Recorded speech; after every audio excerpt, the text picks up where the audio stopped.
Every weekday at 6:30 a.m., my alarm goes off. My first morning moments aren't filled with joy at waking up for an exciting new day. Quite the opposite. I'm feeling irritated. I don't want to get up and work out like I planned to the day before. And that's when my brain, despite its utter grogginess, transforms into the slickest negotiator ever. My mind comes up with reason after reason that I should really just stay in bed. I got to bed pretty late last night. I need my sleep. I can exercise in the afternoon, or tomorrow, or just skip it altogether. It's only one workout. What's that in the scheme of things? Plus, I don't need this kind of pressure in my life. I'm busy. I don't really have 45 minutes to waste on a workout. Best to sleep in, just this once. On the good days, I manage to shut up all the mental back and forth and drag myself out of bed. I try to make my morning workout both fun and frictionless by using all the scientific tips I've told you about in past episodes, like having exercise equipment in my house and laying out gym clothes the night before. And I follow my colleague Katie Milkman's advice about bundling my morning exercise with a second fun and somewhat tempting experience. I watch my favorite 90s TV show, Buffy the Vampire Slayer. Then why are you talking to me? I don't have a date for prom. And on those mornings when I do manage to get myself up to exercise, the same thing happens. Long before my Buffy episode ends, I realized that all my brain's earlier predictions were wrong. I love working out. I step off the elliptical feeling great. My body is awake and lighter, I'm thinking more clearly, and I'm in a better mood.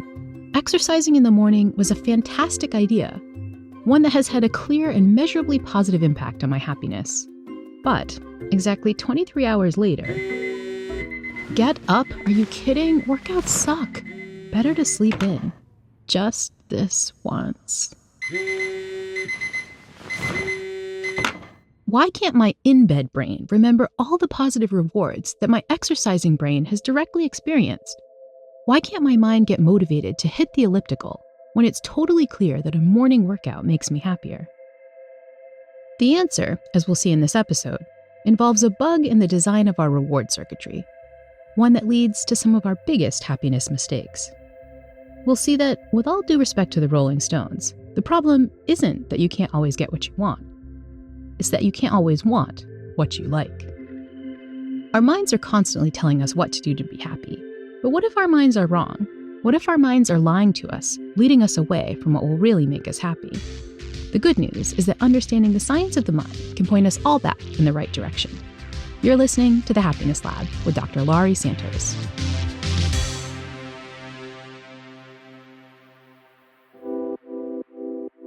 I run sometimes. I'm trying to get back into running, and I don't enjoy it while I'm doing it, but I enjoy the fact that I am doing it, and that's type 2 fun. This is my friend and former colleague Paul Bloom, who recently became a professor at the University of Toronto. Paul and I are chatting about a concept that's become a common topic of conversation with my college students, the so-called fun scale. The fun scale attempts to differentiate between different types of fun. Type 1 fun is fun, which is simply fun. Type 1 fun involves basically no effort or pain whatsoever. It's fun that just feels nice. Think hot fudge sundaes, drinking margaritas, jumping into a pool on a warm day, a low-effort stroll in the sun, gossiping with your close friends, a nice orgasm. These things are sort of Darwinian no-brainers. Animals that have these desires reproduce more than those that don't. But then there's type 2 fun. Type 2 fun is a form of fun that doesn't immediately feel fun when we first start the activity. Pursuits like my morning elliptical workout, a really frustrating puzzle, a super hot bath that's almost painful to step into, a terrifying horror movie, pushing through a really hard writing project. Activities like these don't actually feel good when we first get started, but we often really like them anyway. I want to be clear here. This distinction between type 1 and type 2 fun isn't a scientific one. As far as I can tell, the concept started as an internet meme that circulated in outdoor adventure and athletic blogs.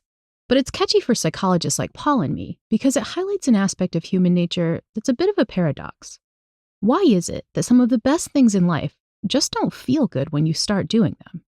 Paul has long been fascinated and sort of puzzled by these kinds of type 2 rewards, as he explains in detail in his new book, The Sweet Spot, The Pleasures of Suffering and the Search for Meaning. Pleasures that hurt and feel sucky don't make sense from the view that many scholars have about human nature. that we're built to seek out pleasure and avoid pain. And it's not entirely wrong. Anybody who said that we don't like pleasure is just crazy. But it's incomplete. It's incomplete because we often pursue all sorts of difficult and painful activities. I want to have a good time, but I also want to do good in the world. I want to make the world a better place. And that often involves suffering and difficulty. I want to have a good time, but I also want to engage in meaningful and purposeful activities. I want to be able, I want to run a marathon. I want to raise my children. I want to write a book. None of those are fun in the simple sense. It's not, orgasms and hot fudge sundaes, but it offers sort of a deeper satisfaction. Paul's book argues that what we like is complicated. Take hard work, for example. For the most part, humans and other animals avoid effort. If I have to walk to the refrigerator, I'll walk straight to the refrigerator. I won't walk around it 20 times. Effort is difficult. It takes up calories, takes up energy, takes up time. But the paradox is sometimes we seek it out.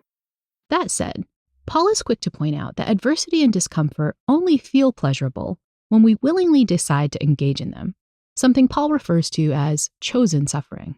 It's critical that you choose to do it. These things, in the absence of choice, are just terrible. They're torture, they're misery, and there's nothing good to be said about them. So that degree of choice of control is critical.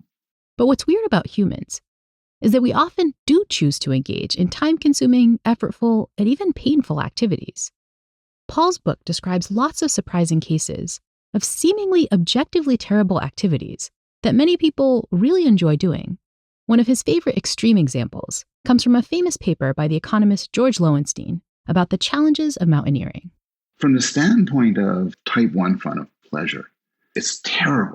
People describe constant physical pain. These are high altitude climbs. You have a headache throughout. Sometimes you're stuck in a tent for a day going mad with boredom. There's real terror because often people are killed or maimed in these things. And so Lowenstein says, why in the world do people do this? Lowenstein came up with a few answers, ones that help to explain not just truly dire activities like mountaineering, but also the less extreme, more routine cases of type 2 rewards that many of us seek out all the time.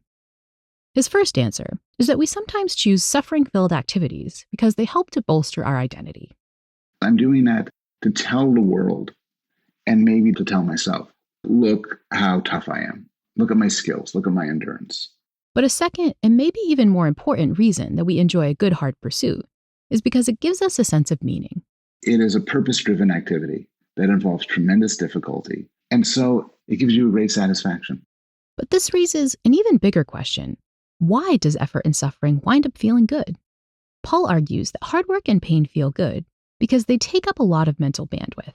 I think dogs and monkeys and cats, they probably just go for the pleasure. But people are complicated. And one thing is we have the burden of our consciousness. We're conscious of our bodies. We're conscious of our histories, of our futures. We worry a lot and it weighs on us. And it's nice to be relieved from it. And this is one function of pain and painful experience, intense exercises, is that it pulls us out of ourselves. This psychological state, where we get so involved in an activity that nothing else seems to matter, is what famed positive psychologist Mihai Csikszentmihalyi called flow. You're in flow if hours go by and you don't even, this time's gone by, you forget to eat, you forget to do things. And I wish I was in that state more often. Csikszentmihalyi first discovered flow in an experiment with teenagers. He gave his subjects beepers, which went off at different times of the day, and subjects had to report what they were doing and how they felt. Much of the time, the teens reported feeling bored or unhappy, but there were a few moments of the day when they felt a lot happier. Not when they were watching TV or eating something delicious, but when they were going for harder type 2 rewards, especially ones that required a combination of skill and effort. Csikszentmihalyi also found that there's a sweet spot to the skill and effort needed for flow-inducing activities. They aren't so easy that they're boring. They're not so incredibly difficult that you're freaking out, you're stressed. You just find yourself in the middle, and if you do it right, time just flies by. Paul's work on the pleasures of suffering has convinced him that we'd all be a lot happier if we skipped a lot of the easy type 1 rewards and tried to get a bit more flow in our lives. You read Csikszentmihalyi's description of people whose lives are full of flow, and at least if you're me, you feel envy. I find it tough. I try every morning to engage in flow activities where you really fully engage. But the world makes it tough. As I do this, I have my Twitter in the background, I have my email dinging, and I have texts. And if I'm a good person, I shut that all down. If I'm the way I normally am, like this morning, the distractions are just too much fun. Like Paul, I've seen firsthand that flow-inducing type 2 rewards have a real startup cost. That's the reason I struggle so much to hit the elliptical in the morning. It's often too hard to forego the easy type 1 reward of staying in bed in order to reap the type 2 reward that my hard workout eventually provides. But the problem isn't just with my morning exercise routine. I'm lucky enough to have a profession that requires doing lots of effortful, flow-inducing stuff. But I also spend a lot of my day doing easy things, stuff that doesn't require any effort. Checking my email, scrolling to the next screen on Reddit, watching some mind-numbing reality TV show. And spending my time doing all this easy stuff has an enormous opportunity cost. There are so many hard but rewarding projects I want to engage with. I want to write a book. I want to learn Italian. I want to watch that important but kind of intense movie that's been stuck in my Netflix queue for months. I want to build up to do a crow pose in my yoga practice. All of these activities would give me a real sense of satisfaction and a lot of joy, but achieving those things are hard. And so a lot of time, I just end up not doing them. And research has found I'm not alone. They do these surveys where you ask people about flow experiences in their life, and a lot of people never experience it. A lot of people, they just do easy things. And I think that's the bad way to live a life, but I understand it because getting from no effort to effort is tough. So what is keeping us on the sofa? It all comes down to an incredibly dumb design feature of our brains, a surprising gap between wanting and liking. We'll explore this strange glitch in our neural design when the Happiness Lab returns in a moment.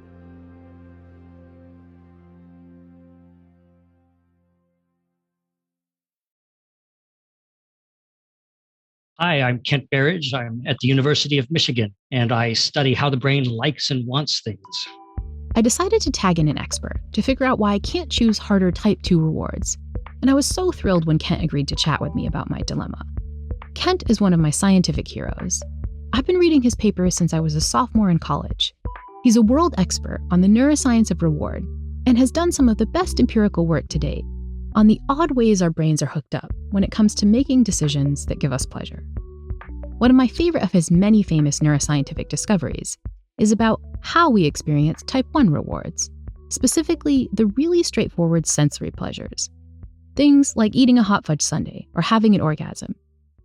Kent's research goal was to find the brain's hedonic hotspots, the neural regions that cause us to experience a sense of liking. Kent's goal was to figure out where these hedonic hotspots were. He planned to stimulate a part of the brain known as the mesolimbic reward circuit to see which parts of that circuit actually produce the experience of sensory pleasure. But there was a bit of a problem. Kent was studying liking not in humans, but in the usual neuroscience subjects, rats. And you can't just ask a rodent, hey, on a scale of 1 to 10, how much did your liking increase after that injection? There were lots of existing methods that scientists could use to ask a rat what it wanted. How much would you work for this reward? How eagerly would you approach it? How much would you consume? But at least for this study, Kent wasn't interested in what the rats wanted. His goal was to find the areas that registered what rats liked, the brain regions that actually experienced pleasure. So Kent capitalized on a technique that human parents have used to test their baby's experience of liking for centuries. He put a small amount of sweet food on a rat's tongue and measured how it reacted. When infants get something that they like, they kind of show it with sort of relaxed mouth movements and sometimes a licking of the lips. If they get something they don't like bitterness, they shake their heads, they move from side to side. It's very clear what they like and what they don't like. Rats, it turns out, do the same thing. Kent placed sweet food in his rats' mouths and measured their reactions. He then repeated that same measurement while micro-injecting stimulating drugs into different parts of the rats' brains. If rats licked the exact same food more vigorously after the injections, then they must have derived even more pleasure from it. And if that was the case, then it probably also meant that the brain region Kent had stimulated was probably a hedonic hotspot. Kent's experiment was a huge success. In some cases, he was able to triple the rats' liking responses. But Kent was also in for a bit of a surprise. He was expecting to find hotspots all over the reward areas of the brain. And that's not quite what happened. We sort of plotted them on the brain, where were the pleasure ones? and they were all clustered together. Natural selection, it seems, did not build in a lot of neural real estate for experiencing type 1 sensory pleasure. Just a few surprisingly small clusters. If anybody had asked us how we'd like our brains to be designed, we'd ask for maybe lots of pleasure mechanisms. We'd live a life of hedonic contentment. Evolution had other purposes in a sense. I mean, it was aiming for survival, and it doesn't perhaps care quite so much about the quality of life during the survival and the propagation of genes. Liking, in a sense, is a luxury. But even though liking might be an evolutionary luxury, there was a second function that natural selection decided was definitely non-negotiable: wanting. While the liking parts of our brain cause an experience of pleasure, wanting regions cause an experience of craving. Wanting regions compel us to take action and to go after stuff that feels good. And despite being relatively stingy with liking regions, natural selection seems to have really invested in wanting. Wanting regions are much bigger than liking regions, and they have connections that project all over the brain. The brain even has an entire neurotransmitter called dopamine that's largely devoted to motivating us to go after stuff. Now, you may have heard of dopamine before, often because it's thought to be associated with a feeling of reward or pleasure. The notion that dopamine is a pleasure mechanism, this is a neuroscience meme that is tremendously potent. And it once seemed tremendously true. I believed it absolutely when I started out in the field.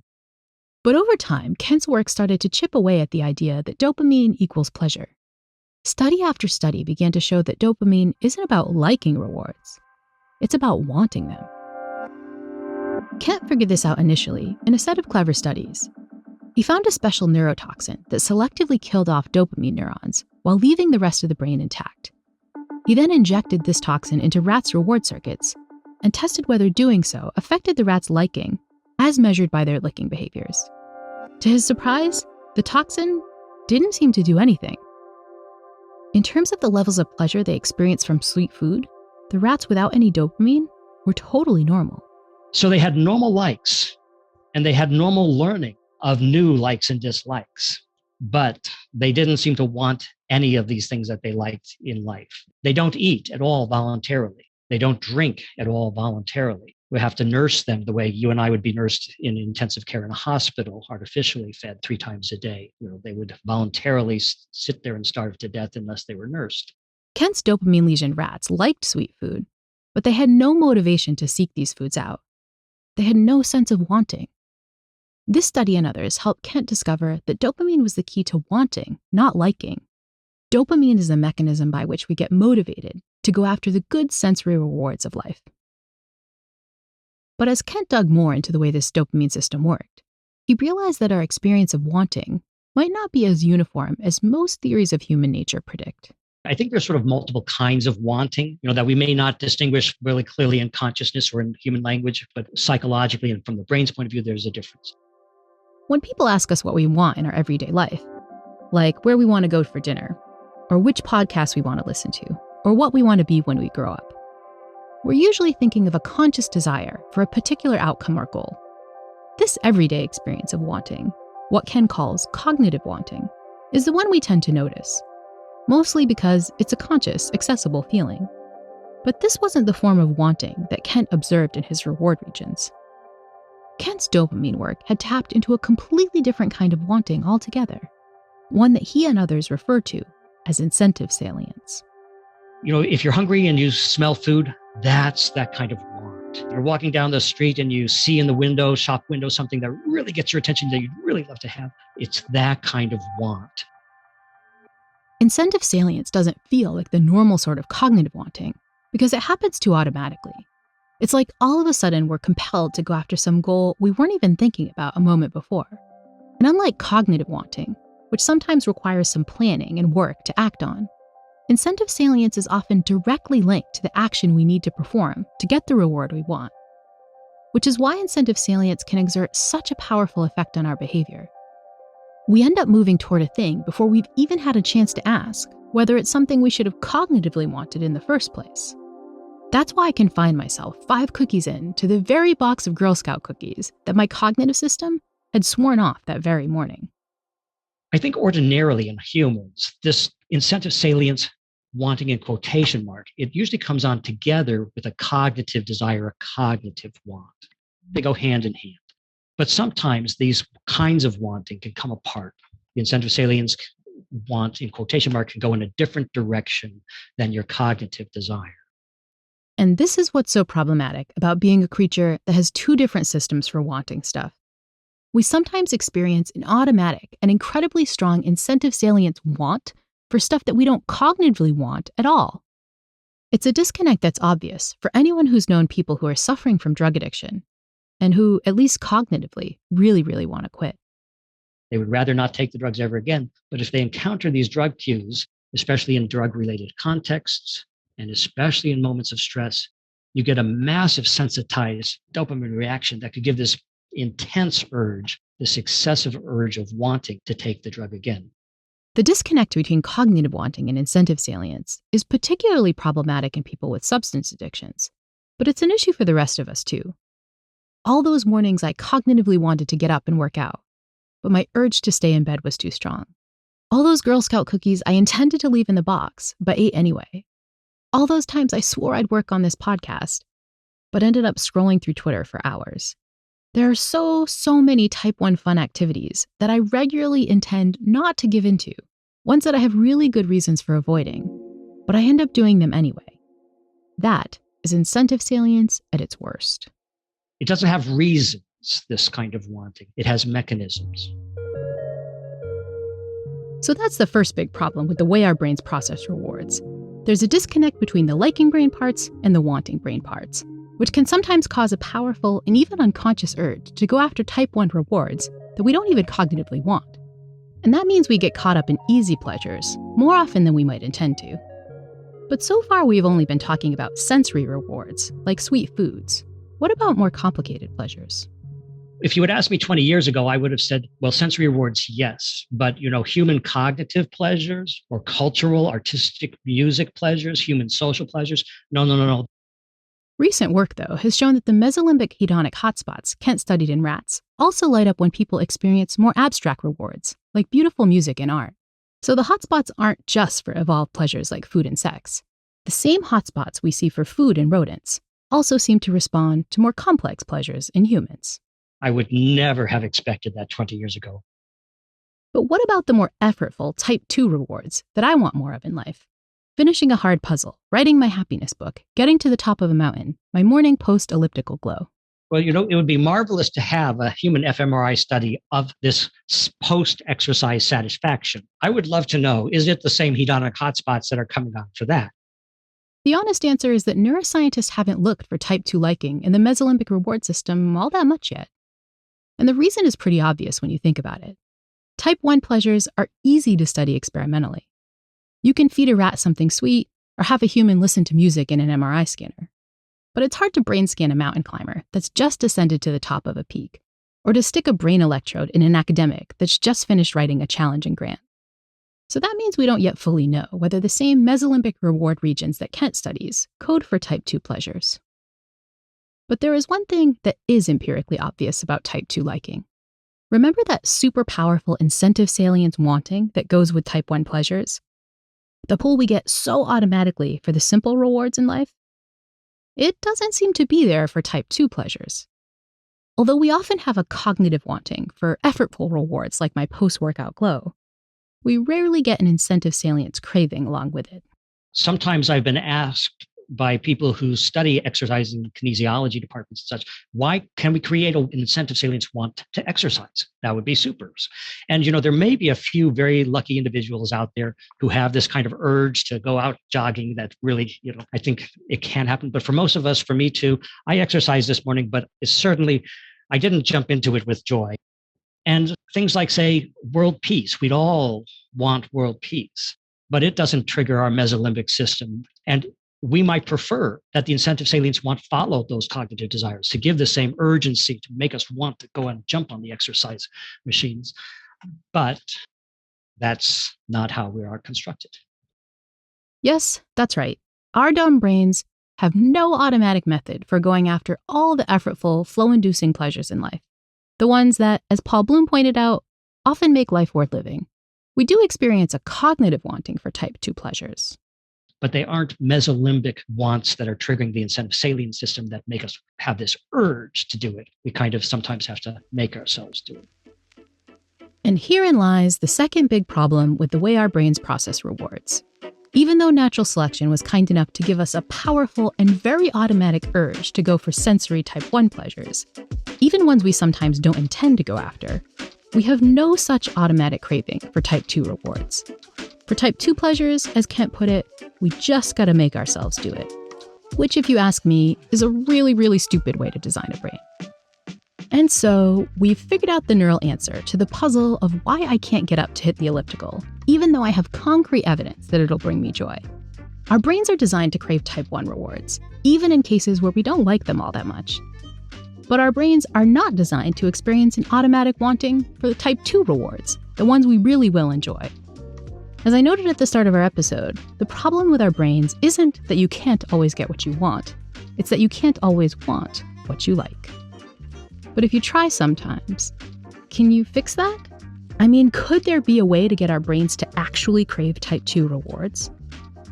When we get back from the break, we'll hear from a scientist who's found that there may be a way for our minds to get what we need. She'll share some new research hinting that there may be a workaround for our not so optimally designed reward circuits, ones that you can start putting into effect today. The Happiness Lab will be right back.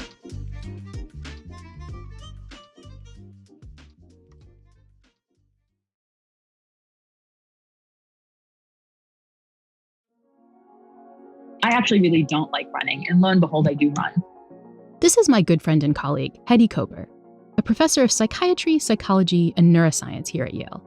I admire Hedy a lot, not just because she's an amazing scientist, but because she's really, really good at motivating herself to go after effortful but pleasure-inducing type 2 rewards.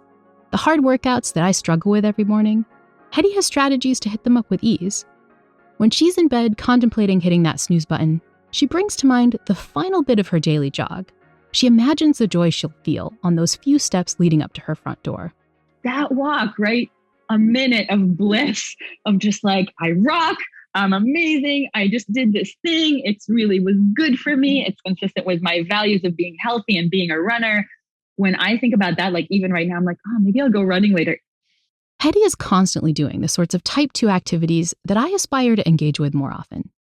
She's the yoga buddy who always wants to do the hardest intensity class, the ones with all the handstands.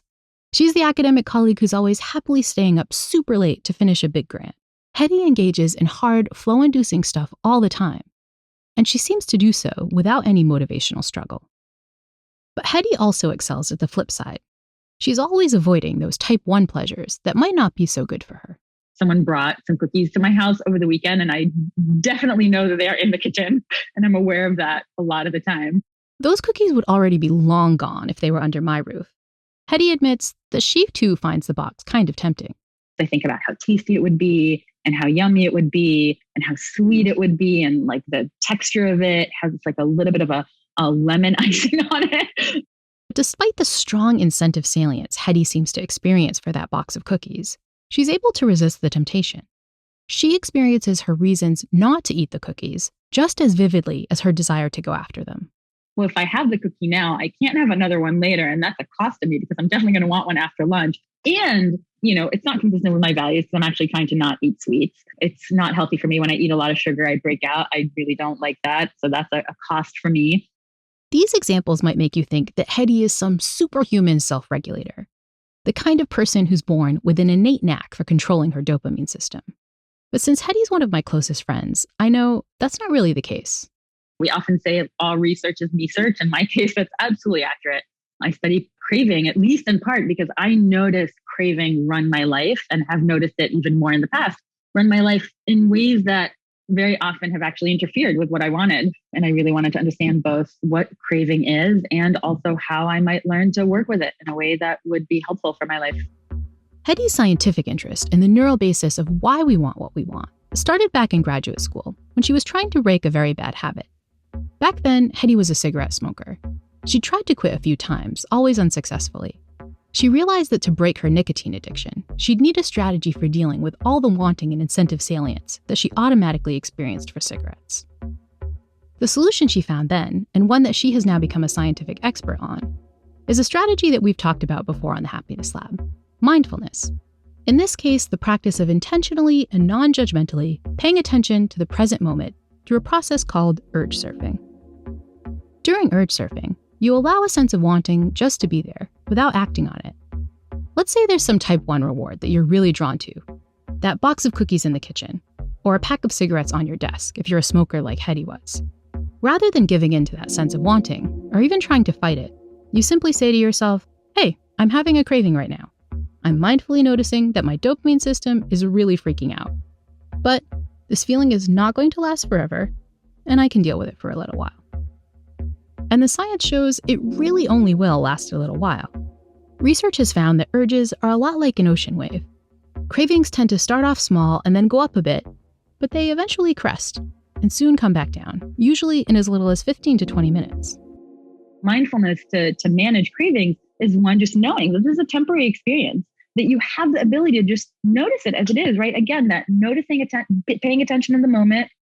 This strategy of mindful acceptance not only allowed Hetty to surf her cigarette urges for long enough to finally kick the habit, it also gave her a treatment idea for the addicted participants she worked with in her lab. In one study, she and her colleagues found a group of hardcore smokers, people who smoked on average an entire pack a day, who said they wanted to quit. Hetty and her colleagues then assigned the smokers either to a 4-week urge surfing intervention or the standard 4-week program used by the American Lung Association. The results were striking. Subjects who had learned to urge surf were 5 times more likely to abstain from smoking 3 months after treatment. Researchers have now seen that urge surfing shows similar positive effects in the context of opiate addiction, binge drinking, and even healthy eating. I often think of mindfulness as like the set of skills that can allow all of the other skills to come online more easily. Because before you even figure out which strategy should I use in the moment, you need to know what this moment is like. And mindfulness in a fundamental way allows you to connect with this moment.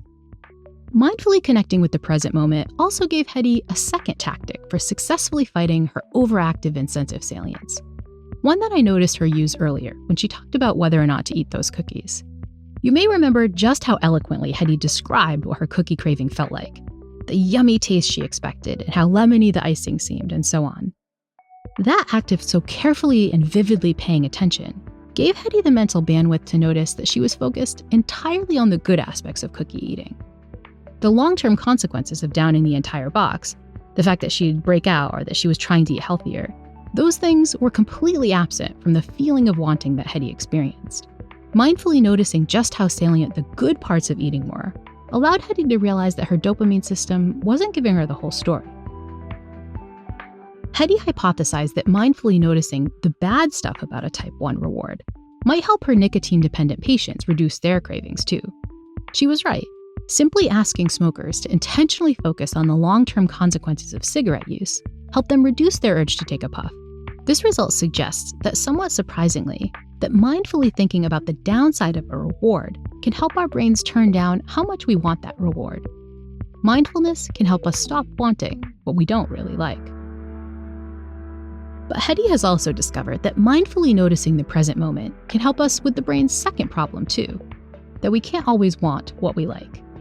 As Kent Berridge explained, our dopamine wanting circuit doesn't seem to fire as much for type 2 rewards, my morning workout or a flow-inducing writing project or a steep mountain climb, the kinds of pleasures that Paul Bloom thought made life worth living. But Hetty has figured out a way to deal with this. Her new research shows we can use mindfulness to start wanting type 2 rewards in a more automatic, incentive saliency way. It starts with the process of mindfully attending to the benefits of an effortful but rewarding activity through a process she calls savoring. Like really trying to actively think about those positive aspects of the experience that we have in mind in order to make ourselves want it more. Hetty has found that savoring is a powerful way to achieve more type 2 pleasures because it helps us overcome the main barrier to flow-inducing activities, all the effort.